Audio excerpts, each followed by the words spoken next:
Esta es la mañana en el continente americano. Cuando atardece en Europa y cae la noche en Asia. Así despierta el continente americano y transcurre el día y la noche en el resto del mundo. La mañana.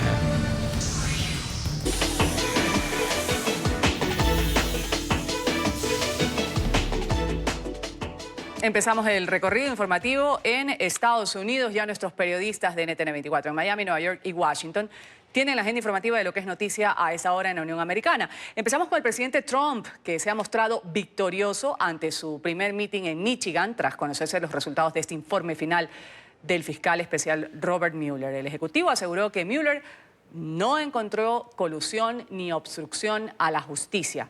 Emiliana Molina desarrolla el tema desde Washington. Adelante, Emiliana. Hola, ¿qué tal? Muy buenos días. Pues en frente de decenas de sus seguidores, el ejecutivo estadounidense aprovechó esta plataforma para celebrar los resultados de la investigación del fiscal especial Robert Mueller, asegurando que había sido completamente exonerado. Sin embargo, recordemos que estas declaraciones pues son erróneas, porque si bien el informe del fiscal especial Robert Mueller no encontró pruebas suficientes o no encontró que la campaña presidencial del ejecutivo colaboró con Rusia para ganar las presidenciales, tampoco encontró suficientes pruebas para asegurar que el ejecutivo no había intentado obstruir la justicia. Y después de 3 años de mentiras, de difamación y de calumnias, el engaño ruso finalmente está muerto.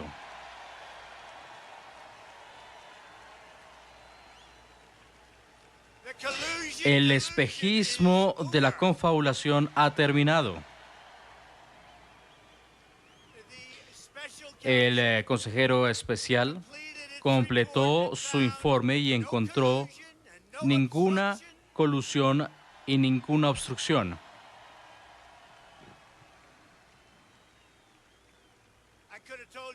Les podría haber dicho que 2 años y medio se fueron fácilmente. Una exoneración total, una reivindicación completa. Saben, es interesante, Robert Mueller fue un dios para los demócratas, fue un dios para ellos, pero hasta ahora ha dicho que no hay colusión. Ya no les gusta tanto. El Ejecutivo aprovechó la tarima para asegurar que después de estos 22 meses de investigaciones, el pueblo estadounidense ha sufrido suficiente y continuó criticando a los demócratas que pretenden continuar con este tipo de investigaciones. Mucha gente resultó gravemente herida por esta falsedad, pero más importante aún, nuestro país resultó herido. Nuestro país resultó herido. Y ahora están en respiración artificial, justo ahora. Están recibiendo resucitación boca a boca. Adam Schiff.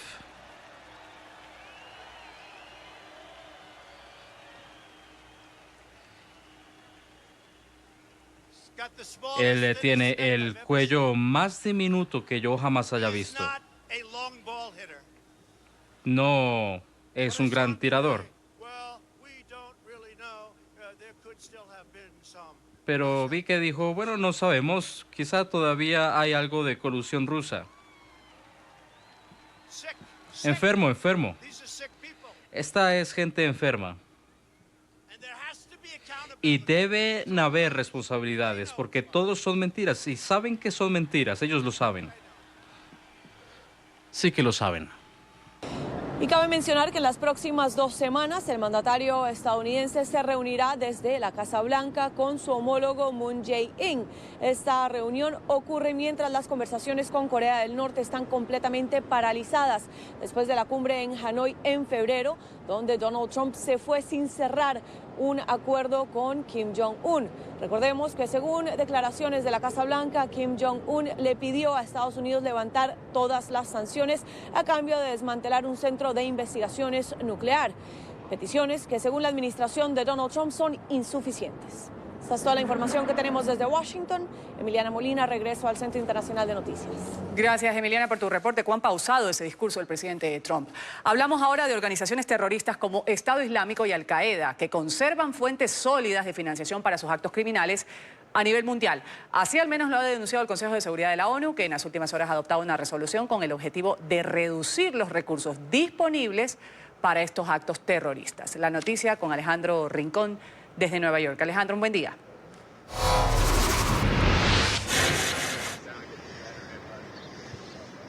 Hola, feliz viernes para todos. Los 15 integrantes del Consejo de Seguridad, es decir, por unanimidad, dieron su respaldo a este proyecto de resolución sobre financiación de grupos terroristas a nivel global. El ente rector de Naciones Unidas, a través de este texto, hace un llamado a todos los gobiernos integrantes del organismo internacional para que contribuyan no solo a identificar, sino también a neutralizar las vías empleadas por estas organizaciones criminales para todos sus actos de ataque. Por ejemplo, pide esa resolución a los gobiernos del mundo que se neutralicen las formas empleadas por estas organizaciones, entre ellas la extorsión, el secuestro e incluso el tráfico de estupefacientes. Durante esa fase de votación y de discusión del proyecto de resolución llegaron unos importantes llamados de atención a la comunidad internacional relacionados con la siguiente realidad. Las principales redes terroristas a nivel global, es decir, Estado Islámico y Al-Qaeda, todavía están vivas. Un importante llamado de atención que surgió en los siguientes términos. Vea. Debemos reconocer que los riesgos de financiación para el terrorismo van más allá de los sectores bancario y financiero. Los estados tienen que identificar todos los sectores, incluyendo los no financieros como el de la construcción, tráfico de drogas y otros, que estén siendo explotados para estos propósitos. Sería el error más grande creer que el terrorismo ha sido conquistado una vez sus avances territoriales han sido destruidos. Al-Qaeda y Estado Islámico, aun cuando sean reducidos, no desaparecen. Por el contrario, se adaptan. Hemos podido perseguirlos de sus territorios, pero una vez más son redes clandestinas. Esa declaración del ministro de Relaciones Exteriores de Francia, país que actualmente tiene la presidencia junto con Alemania del Consejo de Seguridad, hace eco con una noticia que recientemente ha generado polémica a nivel global. La declaración del presidente de los Estados Unidos, Donald Trump, de que Estado Islámico ya está completamente derrotado. Sin embargo, como ustedes lo ven allí, la mayoría de la comunidad internacional toma distancia una vez más de la política exterior de la Casa Blanca, asegurando que la lucha contra las organizaciones terroristas a nivel internacional todavía está lejos de terminar. Toda la información que tenemos para ustedes por ahora. Continúen con más en el Centro Internacional de Noticias. Alejandro, gracias por tu reporte. Nos vamos de parque ahora. Ojalá, muy pronto. Disney va a eliminar a partir del 1 de mayo las áreas para fumadores en sus parques temáticos, tanto en California como en Florida. Las áreas para los fumadores van a estar disponibles fuera de las instalaciones o en algunas partes de los hoteles. La noticia la amplía Paola Serna. Paola.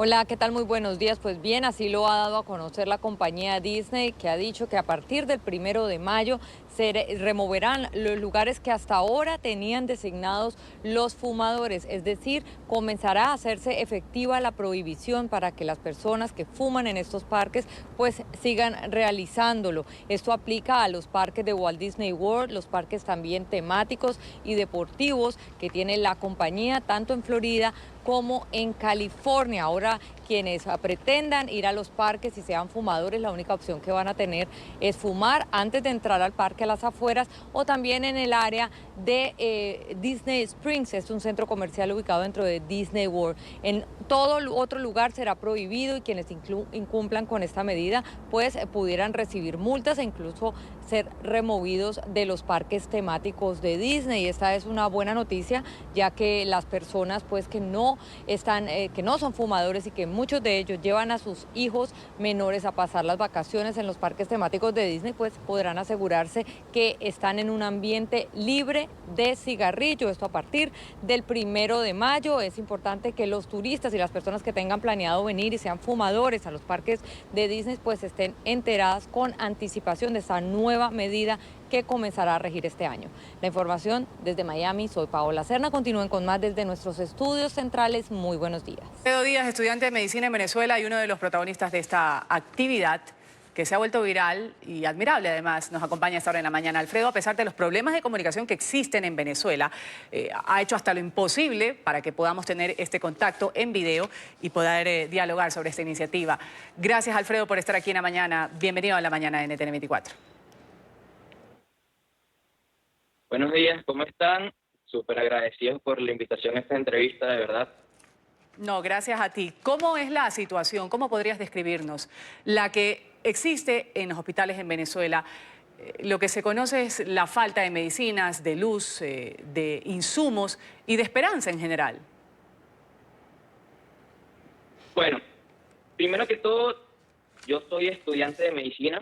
Igual me la paso todos los días en el hospital.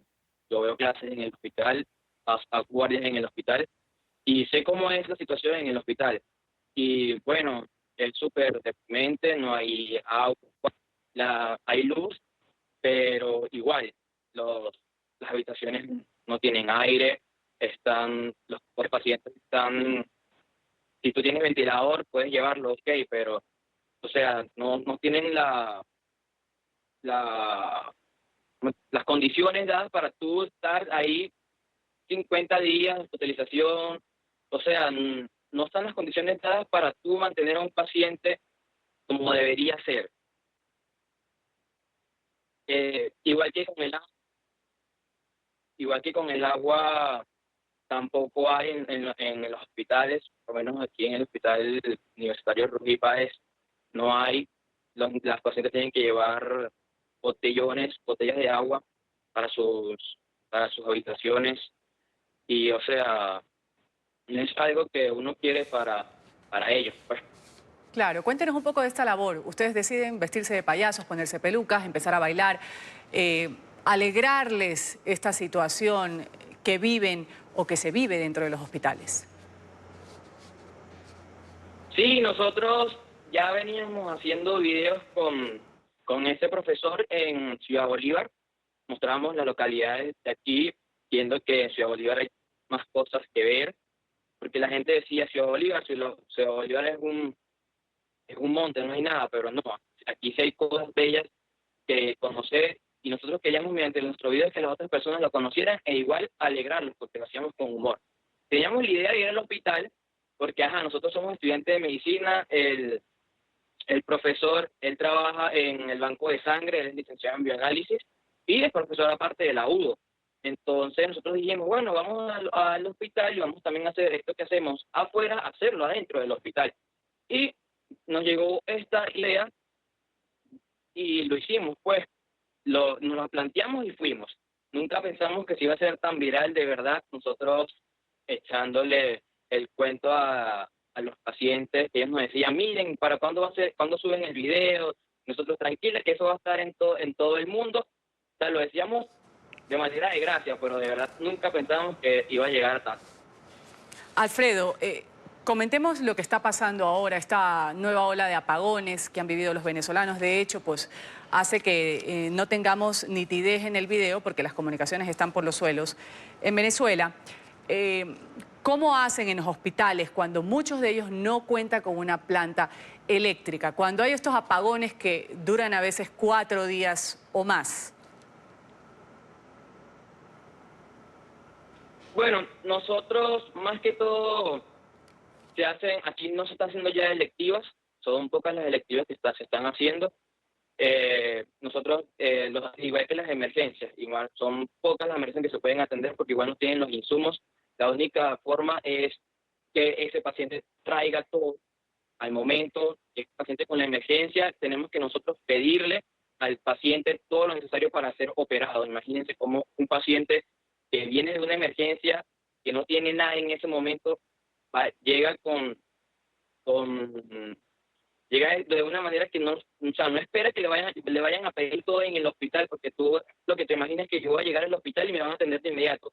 Y no, eso no pasa aquí porque no hay los recursos para todos esos pacientes. Y bueno, en cuanto a la luz, no es tanto aquí, por lo menos en Ciudad Bolívar, porque por lo menos este hospital sí tiene planta eléctrica, aunque solamente para cuidados intensivos, cuidados coronarios. Si es emergencia y esas cosas, no. igual que las habitaciones.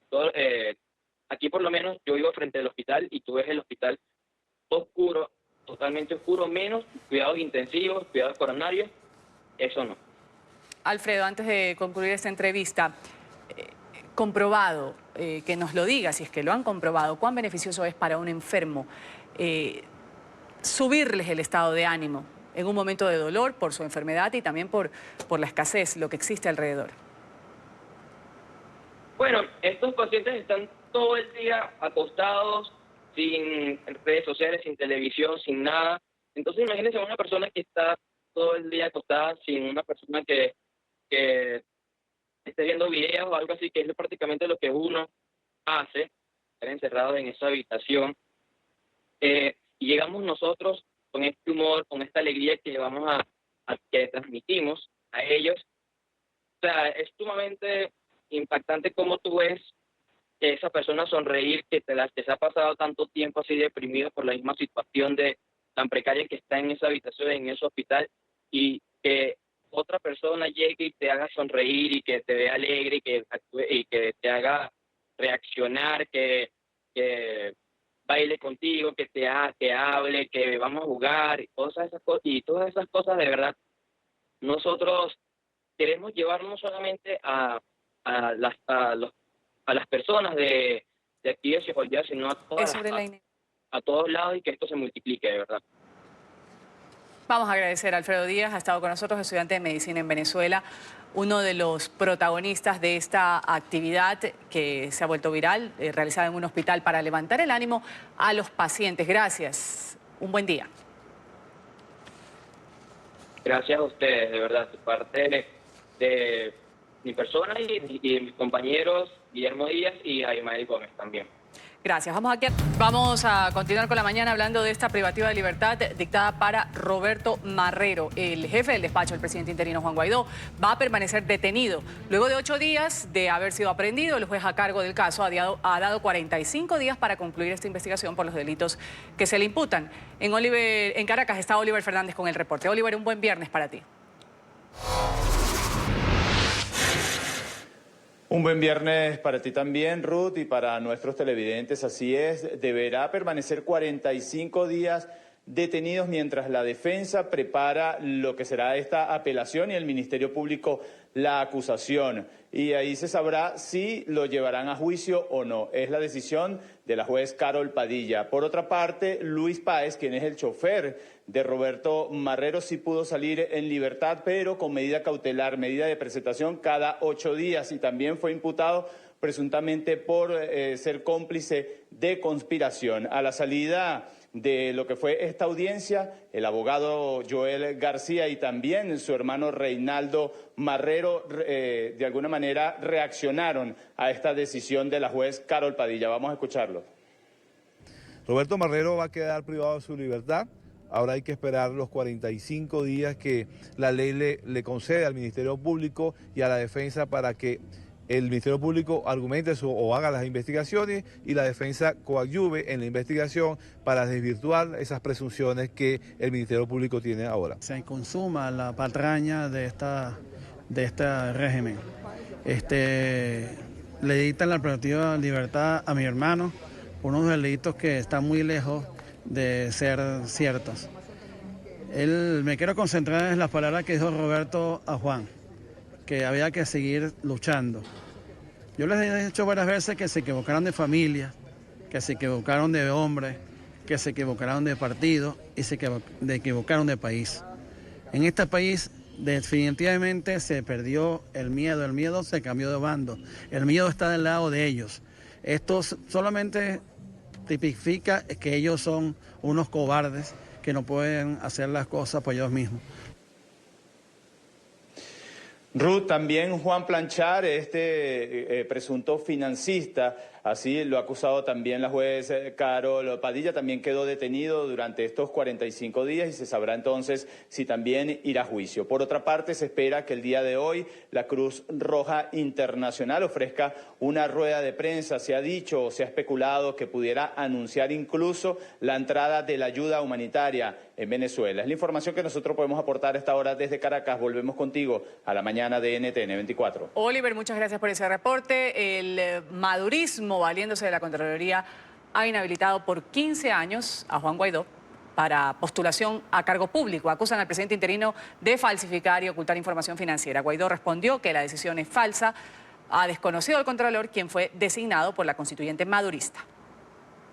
Del acoso judicial, el régimen pasó al administrativo. El madurismo se valió de la Contraloría para inhabilitar por 15 años a Juan Guaidó para ejercer cargos públicos. El argumento, un presunto ocultamiento y falsificación de información financiera. Ha usurpado funciones públicas y cometido acciones con gobiernos extranjeros que han perjudicado al pueblo de Venezuela, al patrimonio público, creando un daño a la paz social, a la estabilidad democrática y al orden constitucional. El dedo acusador del madurismo puso la mira en la gira latinoamericana que adelantó Guaidó a finales de febrero. Considerando que el artículo 149 de nuestra Carta Magna prohíbe a todos los funcionarios públicos aceptar cargos, honores o recompensas de gobiernos extranjeros, entre las que se incluye los beneficios logísticos y económicos con la finalidad de efectuar visitas a otros países, lo cual ha sido violentado por el diputado Juan Gerardo Antonio Guaidó, hecho público y notorio. Una decisión que fue desconocida por el presidente interino. Ustedes no se van a confundir, el pueblo venezolano no se va a confundir con una falsa inhabilitación, con el cuento de que viajé por el mundo. Sí viajé por el mundo y sí me reciben, por cierto, a diferencia de ustedes. Guaidó incluso puso en tela de juicio la legitimidad del Contralor, quien fue designado por la constituyente. No es Contralor, no lo es. No existe una constituyente, no existe una inhabilitación. Lo que existe es un pueblo determinado a recuperar su libertad. El Parlamento Nacional legítimo es el único que puede designar un Contralor, el único. Entre tanto, el Departamento de Estado reaccionó con una frase simple y contundente. Eso es falso y eso es ridículo. Este no es el único proceso que el régimen sigue contra el presidente encargado. Semanas atrás, la Fiscalía había anunciado una investigación contra Guaidó, a quien señalan de estar detrás de un presunto ataque al sistema eléctrico del país.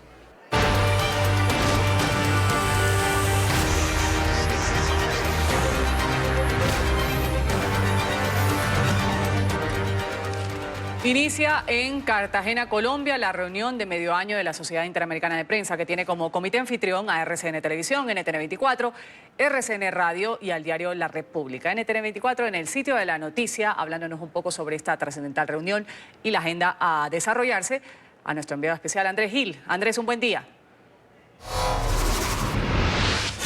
Buenos días, ya estamos listos en esta cobertura especial de NTN 24 y Noticias RCN con motivo de la reunión de medio año de la Sociedad Interamericana de Prensa, que en cuestión de minutos empezará aquí en la ciudad de Cartagena. Estamos en el auditorio donde se realizarán las sesiones plenarias y durante meses nos hemos preparado para atender a los 350 delegados que llegan de los medios de comunicación de todo el continente y ya hoy, por supuesto, que estamos listos. Observen ustedes algo del escenario en los minutos previos a la instalación, a la inauguración de esta reunión de la Sociedad Interamericana de Prensa, que será a las 9 de la mañana, hora colombiana, y que iniciará con un panel llamado Venezuela sin chavismo, una nueva oportunidad para el hemisferio. En este panel intervendrá el secretario general de la OEA, Luis Almagro, intervendrá también José Miguel Vivanco de Human Rights Watch, intervendrá Miguel Enrique Otero, director del diario El Nacional de Caracas, diario que hace poco tuvo que cerrar su circulación en impreso porque se quedó sin papel, se quedó sin insumo por cuenta de la presión que tiene el régimen de Maduro sobre los medios de comunicación privados y libres allí en Venezuela, y también intervendrá Cristian Kruger, que es el director de Migración Colombia. La moderadora será Claudia Gurizati, directora de NTN 24 y de Noticias RCN, y la presentación de ese panel será de María Elvira Domínguez, presidenta de la Sociedad Interamericana Interamericana de Prensa. Ya nos llegó por acá un ejemplar del diario La República, es un diario colombiano que hace parte de los medios anfitriones de esta cumbre, las noticias del día en materia económica, el dólar en bancos es 200 pesos más caro que el callejero, esto se refiere por supuesto al precio del dólar en Colombia, habla de Hidroituango, habla de bancos, habla de hotelería, en fin, La República, NTN 24. Noticias RCN y RCN Radio somos los medios anfitriones. Hablamos con María Elvira Domínguez, la presidenta de la CIP. La reunión de la Sociedad Interamericana de Prensa, que sesiona a partir de hoy en Cartagena, pondrá uno de sus puntos de interés en países como Venezuela y Nicaragua, que por la ruptura democrática que padecen, registran graves alternativas contra la libertad de expresión. De modo que vamos a hablar sobre esas libertades y cómo se han cercenado y los ataques a la libertad de prensa y cómo esas democracias, entre comillas, pues han acabado con esas libertades. La CIP también abordará asuntos de la actualidad del quehacer periodístico, elementos fundamentales para el sostenimiento de la democracia. Con estas reuniones lo que hacemos es visibilizar aún más y llevar a la comunidad internacional y a los organismos internacionales nuestra preocupación y nuestro rechazo profundo, ¿no?, a estos regímenes que atentan y que acaban con la libertad de prensa. Desde hoy, por 3 días, en 12 paneles académicos, la CIP recibirá temas diversos como las mujeres en el periodismo deportivo, el impacto de la noticia falsa y los medios digitales y lucha contra el terrorismo.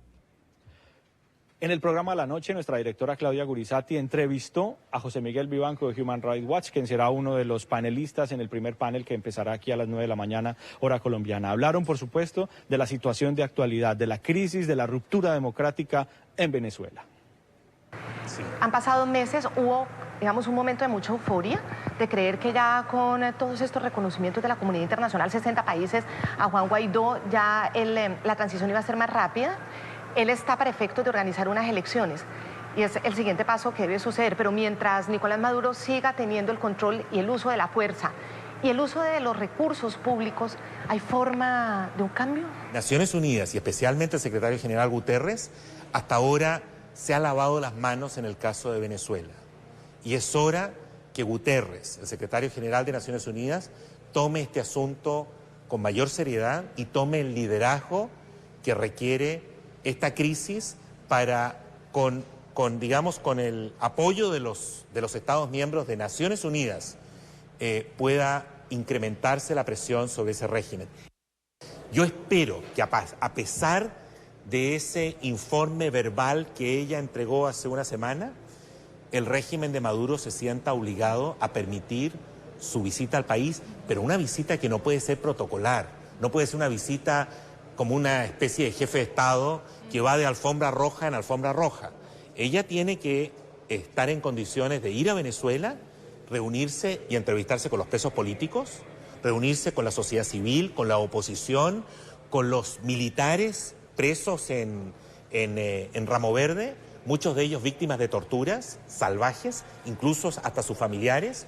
Es decir, ella tiene que ir a los hospitales, tiene que poder circular en el país, en Venezuela, con total libertad, sin mayores controles. Ya ahora con la decisión del Contralor de inhabilitarlo por 15 años, obviamente los países que reconocen a Juan Guaidó dicen que esa es una decisión que no reconocen de un gobierno ilegítimo, pero ya empieza también Maduro como a tratar de medir la reacción de la comunidad internacional en la medida que se le acerca con el daño al presidente interino Juan Guaidó. Sí, yo creo que lo que está haciendo Maduro es normal, es lo que hace una dictadura, es medirle el aceite a la comunidad internacional para ver, digamos, qué reacciones genera eso, intimidar a Guaidó. Esta medida tomada por el Contralor realmente es una payasada, es un disparate, que intente invalidar sin ningún tipo de fundamentos una autoridad que no tiene ninguna legitimidad al presidente de la Asamblea y al líder de la oposición y además a alguien reconocido como el jefe de Estado interino de Venezuela. Pero evidentemente que lo que está haciendo el régimen es mostrando dientes y como no pueden ir todavía derechamente por Guaidó, entonces están buscando la manera de cercarlo y de mostrarle a la comunidad internacional y también a los venezolanos, por supuesto, que aún tienen capacidad de represión. Y en este escenario que, como les decíamos, ya está listo para recibir a los invitados, pues habrá un acto muy importante, un acto de reparación hoy aquí en la ciudad de Cartagena, en Colombia. El Estado colombiano, condenado por la Corte Interamericana de Derechos Humanos por el asesinato del periodista Nelson Carvajal, rendirá homenaje, hará reconocimiento a sus familiares, 16, 18 familiares de Nelson Carvajal, que fue asesinado en el año 1998 en el sur del país. Llegarán a este lugar para recibir ese acto de reparación y de reconocimiento por parte de funcionarios del Estado colombiano con motivo de ese doloroso crimen que ocurrió hace más de 20 años aquí en Colombia. Aquí está el perfil de Nelson Carvajal. Hoy, durante la reunión de medio año de la Sociedad Interamericana de Prensa, SIP, será reparada la familia del periodista Nelson Carvajal.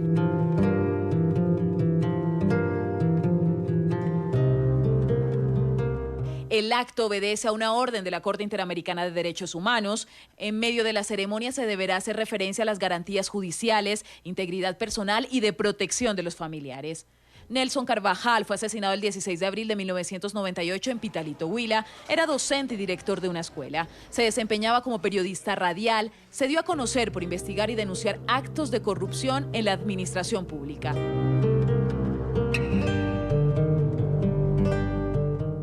La reunión de medio año de la Sociedad Interamericana de Prensa se adelantará del 29 al 31 de marzo en Cartagena. Noticias RCN, RCN Radio, NTN 24 y el diario La República son los medios anfitriones del evento.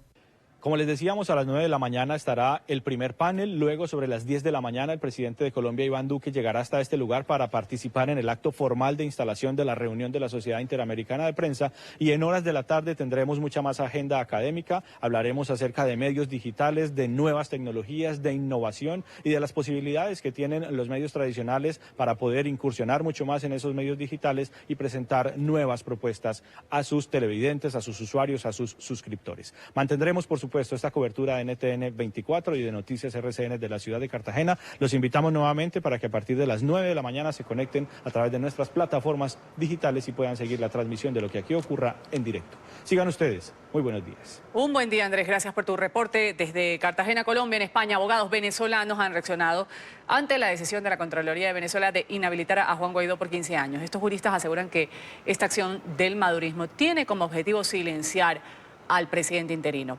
Marcelo Moncayo nos reporta desde Madrid. Marcelo. Hola, ¿qué tal? Un cordial saludo para todos ustedes en la mañana, amigos televidentes. Desde la capital española, dos abogados venezolanos de expertos en derecho constitucional aseguraron que la inhabilitación anunciada por la Contraloría de Venezuela en contra del presidente interino de ese país, Juan Guaidó, no tiene ningún tipo de sustento jurídico. Esto porque esa sanción nace de una autoridad que también es usurpadora de su cargo. Para estos dos abogados, el objetivo verdadero del chavismo es silenciar a Juan Guaidó y también sería el de desviar la atención principalmente de la comunidad internacional de los verdaderos problemas que aquejan a Venezuela. Uno de ellos, los cortes de luz. Bueno, eso es inexistente. Primero debemos recordar que el dirigente político del PSUV, que es Elvis Amoroso, no puede ser Contralor General de la República porque no ha sido designado por la Asamblea Nacional, cuyo nombramiento es exigido por la Constitución. Esto quiere decir que él constitucionalmente no es el Contralor. En segundo lugar, estamos hablando de una dictadura que está usurpando funciones. Esto quiere decir que todos los actos administrativos que devengan de estas autoridades usurpadas son nulos de toda nulidad, son írritos e inexistentes. Por tanto, para todas las fuerzas democráticas venezolanas, esa supuesta inhabilitación no es otra cosa más que otro de los ejemplos de la judicialización de la política en Venezuela. El objetivo es silenciar a Juan Guaidó, el objetivo es no apresarlo porque sabe que la comunidad internacional le ha dado amenazas muy claras, inequívocas, que si se atreven a meter preso a Juan Guaidó va a haber una respuesta suficientemente contundente, como le han dicho que están todas las cartas sobre la mesa. Entonces lo que hacen es evadir, diluir su responsabilidad frente a lo que es el sacar del juego a Juan Guaidó y usar a la Contraloría General de la República como un instrumento de persecución política y de linchamiento político para este nuevo liderazgo que está abriendo las puertas de la democracia. Lo único que está haciendo el chavismo es tratar de imponer la agenda política y la agenda mediática haciendo estas patadas de ahogado. Tiene un gran conflicto que es el tema de la falla eléctrica nacional, que cada 3 días se le va la luz. nosotros estamos imponiendo en la comunidad internacional y también dentro de Venezuela la agenda del cambio político. Y por eso se está impulsando desde la Asamblea Nacional la Operación Libertad. Lo único que está intentando el chavismo con estas patadas de ahogado es intentar cambiar la agenda y que la gente empiece a hablar de temas que todo el mundo sabe que son mentiras. Así como también es mentira los cargos que se le colocan a Roberto Marrero, el director del despacho, donde lo han acusado de ser parte de un complot para asesinar al presidente usurpador Nicolás Maduro. Pues todos sabemos que esos son inventos y siempre van a seguir haciendo lo mismo, inventar cosas para cambiar la agenda. Amigos televidentes de la mañana, y aquí en Madrid también distintos representantes de la comunidad de venezolanos saldrán a las calles este próximo 6 de abril en el marco del operativo Libertad. Este es el informe para la mañana, Marcelo Moncayo, NTN 24, Madrid. El Papa Francisco va a endurecer las penas y las leyes para prevenir y combatir los delitos de abusos de menores cometidos por miembros de la Iglesia Católica. Entre estas medidas se incluye la ampliación de las prescripciones de los delitos a 20 años o la obligación de denunciar si se conoce algún caso. El Papa Francisco quiere dar ejemplo, ha dicho, sobre el comportamiento que deben seguir las conferencias episcopales en todo el mundo para eliminar los abusos por parte del clero. Con estas nuevas normas se introduce la obligación de denunciar los abusos a las autoridades competentes y cooperar con ellos en actividades de prevención y cumplimiento de la ley. Primer día de luto nacional en Guatemala. Empiezan las honras fúnebres de las 18 víctimas mortales del atropello masivo en Solalá. Las familias despiden a varios miembros de una comunidad indígena que fueron arrollados por un camión cuando intentaban auxiliar a un hombre que había corrido la misma suerte minutos antes. Entre tanto, las autoridades avanzan con las investigaciones para hallar al responsable de esta tragedia. En las últimas horas fue detenido un hombre de 28 años, quien fue señalado por los testigos de conducir el camión que transitaba sin luces y que tras el incidente emprendió la huida. El presidente de Estados Unidos ha celebrado su primer acto político después de la publicación del informe Mueller sobre la presunta injerencia rusa en las elecciones del 2016. Desde el estado de Michigan llamó a sus oponentes políticos perdedores, ha celebrado que la investigación llegara a su fin. El domingo, el fiscal general William Barr ha publicado un resumen del informe de más de 300 páginas. Según el mandatario, la investigación no ha establecido que los miembros de su campaña conspiraron con Rusia durante la elección. Mucha gente resultó gravemente herida por esta estafa, pero lo que es más importante, nuestro país resultó herido y están usando respiradores artificiales en este momento. Están recibiendo reanimación boca a boca y tienen que haber responsabilidades porque todo es mentira y ellos saben que es mentira. Ellos lo saben. Venezuela más incomunicada. La aerolínea American Airlines ha suspendido indefinidamente sus vuelos entre Estados Unidos y Venezuela. La compañía ya había interrumpido de forma temporal los vuelos desde el pasado 15 de marzo alegando motivos de seguridad. Esta medida se hizo efectiva desde la publicación del comunicado. En Venezuela regresa paulatinamente el servicio de electricidad en las zonas afectadas por el segundo apagón del mes, que completó 4 días. El régimen de Nicolás Maduro ha mantenido la suspensión de clases. 21 de los 23 estados del país se vieron afectados por la falta de suministro eléctrico. El madurismo acusa a la oposición de sabotaje, mientras el gobierno interino de Juan Guaidó denuncia la falta de mantenimiento. El presidente de Brasil, Jair Bolsonaro, cambia su discurso. Ya no habla de conmemorar el golpe de Estado del 31 de marzo del 1964, sino de rememorarlo. La decisión del ultraconservador ha desatado una fuerte polémica. La Fiscalía afirmó incluso que esos hechos constituyen una ruptura violenta y antidemocrática del orden constitucional. Bolsonaro insiste en negar la dictadura que surgió del golpe hace 55 años. Según un informe de una Comisión de la Verdad publicada en el 2014, los regímenes militares en Brasil dejaron 434 muertos y desaparecidos entre 1964 y 1985. 2 semanas se cumplen del tiroteo en la mezquita en Nueva Zelanda. Miles de personas se han congregado para conmemorar con un servicio religioso a las 50 víctimas mortales de este ataque. A la ceremonia asistió la primera ministra de Nueva Zelanda, Jacinta Ardern, representantes de gobiernos de todo el mundo también, con canciones alusivas a la paz. Los residentes de la región aseguran que no están dispuestos a vivir bajo el miedo y el odio. El texto de la salida de Reino Unido de la Unión Europea presenta un examen más en el Parlamento británico. A esta hora en Londres avanza la votación del Brexit. La primera ministra Theresa May había ofrecido su dimisión a cambio de que el acuerdo que alcanzó su gobierno con Bruselas fuera aprobado. Si le dan luz verde, la fecha del retiro del bloque europeo se daría a partir del 22 de mayo.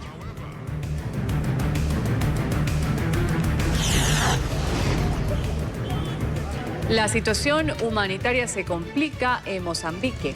Las autoridades han confirmado que ya son 139 los casos de cólera en el país tras el paso del devastador ciclón Idai. El brote de esta enfermedad fue registrado con apenas 5 casos. Sin embargo, el agua estancada, contaminada y la comida en mal estado ha generado que la enfermedad se propague en menos de 24 horas. Los damnificados por el ciclón esperan alimentos y medicamentos. La directora Agnès Varda ha fallecido este viernes a los 90 años. La mítica realizadora francesa había presentado hace poco más de un mes en Berlinale su último trabajo. En el festival alemán había anunciado que se retiraba del cine para centrarse en las instalaciones artísticas. La directora había luchado en los últimos años contra un cáncer.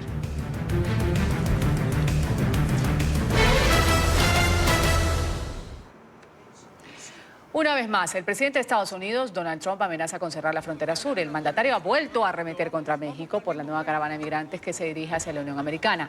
La advertencia del líder republicano se conoce un día después de que el jefe de la patrulla fronteriza de Estados Unidos admitiera que no se dan abasto ante la masiva llegada de migrantes centroamericanos. Trump acusó a México de no estar haciendo absolutamente nada para ayudar a detener este flujo de indocumentados.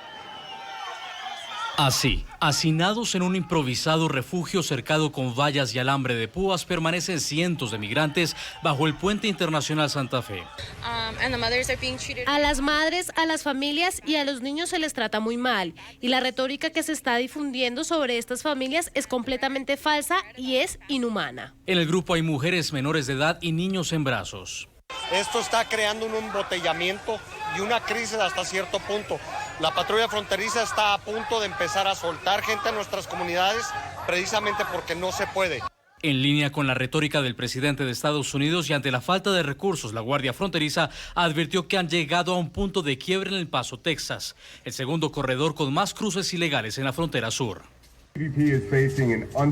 El lunes y martes comenzamos el día con más de 12.000 migrantes bajo nuestra custodia. El miércoles en la mañana ese número era de 13.400. A fines de marzo el número de detenciones en la zona podría llegar a 100.000, la mayor cifra mensual en una década. Mientras tanto, una nueva caravana de migrantes de Centroamérica y Cuba inició esta semana su recorrido hacia la frontera con Estados Unidos. El presidente Donald Trump recriminó con dureza a México por no detenerlos. México no está haciendo nada para ayudar a detener el flujo de inmigrantes ilegales a nuestro país. Todo es habladuría y no hay acción. En su conferencia de prensa matutina, el presidente de México, Andrés Manuel López Obrador, evitó, como en ocasiones anteriores, polemizar con su vecino del norte. No queremos de ninguna manera confrontarnos con el gobierno de Estados Unidos. Vamos a mantener una relación muy respetuosa con el gobierno de Estados Unidos y con el presidente Donald Trump. En su jalón de orejas, Trump también reprochó a los gobiernos de Honduras, Guatemala y El Salvador, mientras su administración ha desviado $1.000 millones del Pentágono para la construcción de 57 millas de muro fronterizo. Y viene la madre de las caravanas, serán alrededor de 20.000 centroamericanos. México prepara una serie de medidas para evitar el paso de este grupo de migrantes que planea salir de Honduras. Vamos a saludar con este tema a Brenda Stefan, especialista en temas internacionales, exministra de la Embajada de México en Estados Unidos. Gracias por estar con nosotros. Bienvenida a la mañana. Ruth, un gusto estar en tu programa. Gracias por aceptar esta entrevista. Ya en diciembre, el presidente Trump amenazó con cortar la asistencia extranjera en los países de Centroamérica. Ayer ha responsabilizado directamente a México. Salió el presidente López Obrador entre, por decirlo de alguna manera, con paños tibios, en una locución bastante pausada, sin tener mucha secuencia a lo que decía. que respeta la decisión, lo que piense Trump. ¿Qué implicaciones, quiero preguntarle a usted, tiene este anuncio, esta amenaza de cierre de frontera, que no solo derivaría en evitar que personas, migrantes indocumentados, entren a Estados Unidos? Sí, Ruth, es una amenaza que no es la primera vez que México escucha. Desde diciembre el presidente Trump ha venido amenazando con el posible cierre de la frontera sur. Algo que suena a todas luces ilógico cuando pensamos que hay 1 millón de cruces legales de personas cada día en la frontera entre México y Estados Unidos. Es la frontera con mayor número de cruces legales en todo el mundo. Pero no solo eso, Ruth, esta amenaza viene ayer, justo un día después de la reunión que llevan a cabo la secretaria Nielsen, la secretaria de Seguridad Interna de Estados Unidos, y la secretaria Olga Sánchez Cordero, la secretaria de Gobernación del Gobierno de México.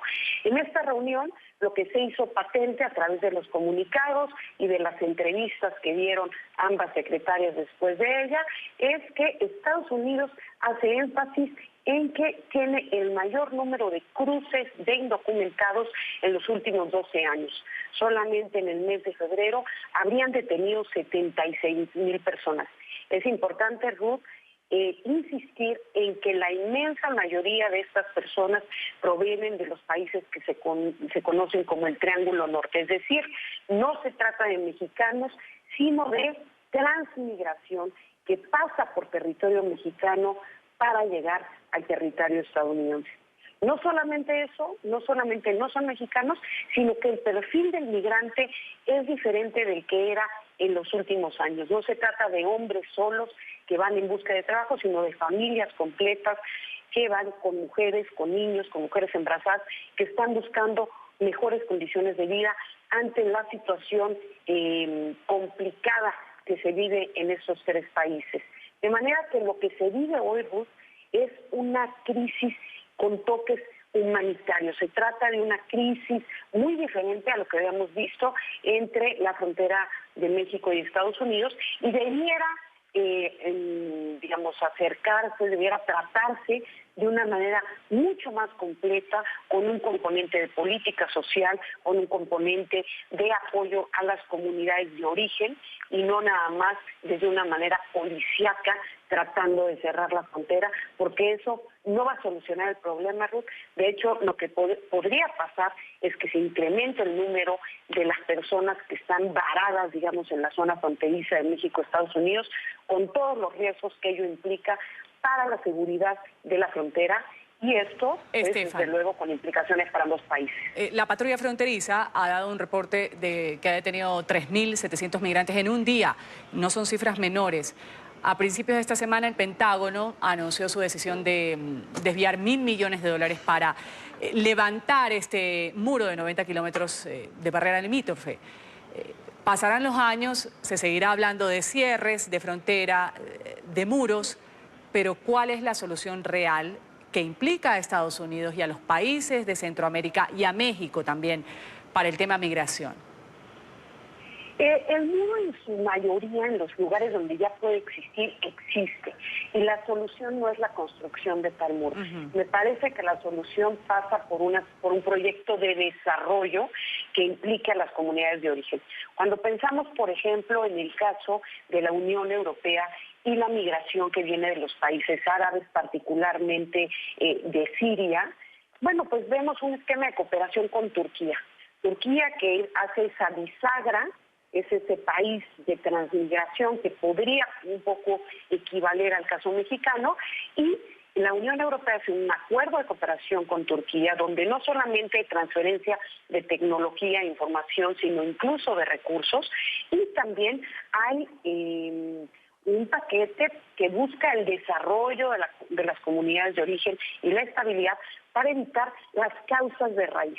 De nada sirve que llenemos de policías la frontera, como te decía, si no se atacan las causas de raíz en el Triángulo Norte. México ha ofrecido por su cuenta dar visas de trabajo en la zona sur-suroeste, y no solo eso, ha ofrecido, tras la reunión de la secretaria Nielsen y la secretaria Sánchez Cordero, hacer un fortalecimiento, digamos, migratorio de controles en lo que se conoce como el Istmo de Tehuantepec. El Istmo de Tehuantepec, si uno ve el mapa de México, es la parte más angosta de nuestro país, son 200 kilómetros versus 1.200 que tenemos en la frontera sur y más de 3.000 en la frontera norte. Es cierto que la frontera sur de México es extremadamente porosa, cuando uno va prácticamente no hay controles migratorios. Sin embargo, esta semana el gobierno de México ofrece fortalecer los controles migratorios en el Istmo de Tehuantepec y dar un programa de visas de trabajo en el sur de México, sur-sudeste, para que estas personas puedan encontrar oportunidades de trabajo. Sin embargo, lo que preocupa es que este elemento que realmente deviene de una crisis migratoria se utilice por Donald Trump como un elemento de campaña. Claro, eso es lo que argumentan muchos de sus opositores. Vamos a agradecer, Brenda, Estefan. Que unas semanas antes de la campaña, de la elección intermedia, de su reelección, esté volviendo a pegarle a México como piñata política con este tema. Brenda Estefan, gracias por estar con nosotros. Ella es especialista en temas internacionales, exministra de la Embajada de México en Estados Unidos. Gracias por estar con nosotros aquí en la mañana. Un gusto, Ruth, que tengan un buen día. Igualmente, corte. Vamos a agradecer a Manuel y a todos ustedes por su sintonía con el programa La Mañana de NTN 24.